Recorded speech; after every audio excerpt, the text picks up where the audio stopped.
That's okay, babe. This is where me being a farm boy comes in, and I think Mack may have some knowledge and skills as well. Austin turned around and studied the cow who was slowly coming their way. Okay, I may be totally wrong here again, but is it me? Or does that not look like a healthy cow?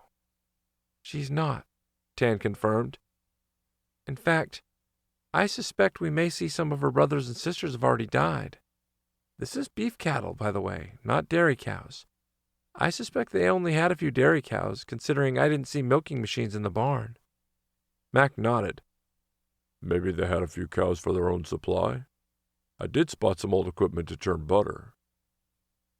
God, when I hear the two of you talk, I feel like I've landed back in the 19th century, Austin said with a small laugh.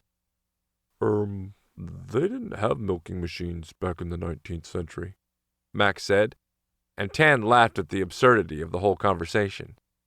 You have to agree we do sound like a bunch of old farmers, he said. Like we've gone back in time. I mean, churning butter? Who the fuck still does that? My mother, Mack said, and Tan and Austin both turned toward him, their mouths agape.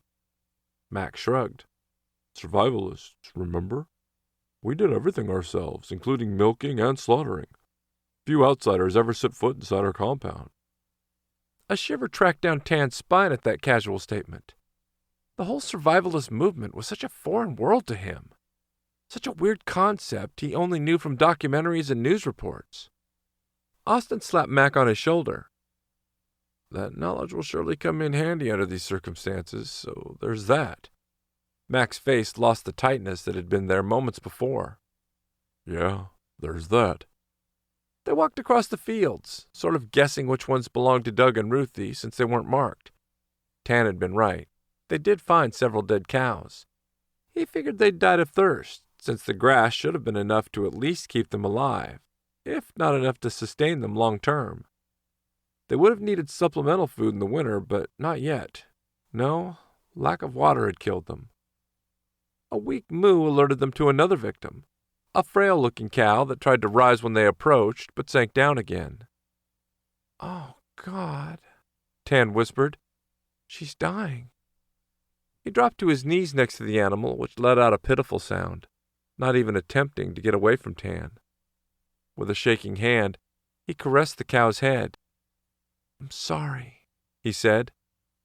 I'm sorry about all of it. He looked up at Mack. We have to end her suffering.